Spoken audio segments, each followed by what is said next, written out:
When working in PowerPoint, you may want to insert shapes to make your presentation more visually appealing or to highlight specific information.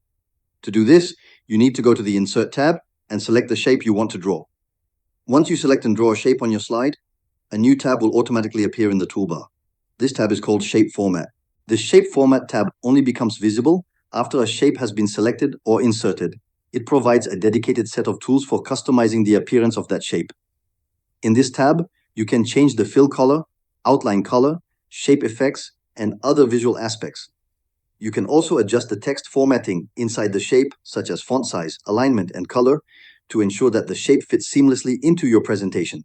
Additionally, the Shape Format tab allows you to fine-tune the size and proportion of the shape. You can manually set the height and width or use the sizing handles directly on the slide. This is especially useful for creating consistent layouts and aligning shapes precisely within your presentation. Using these features effectively can significantly improve the overall clarity and design of your slides. Understanding when the Shape Format tab appears and how to use its features allows you to have full control over the shapes in your presentation. By learning how to adjust and format your shapes appropriately, you can ensure your message is presented in a clear, professional, and visually engaging way.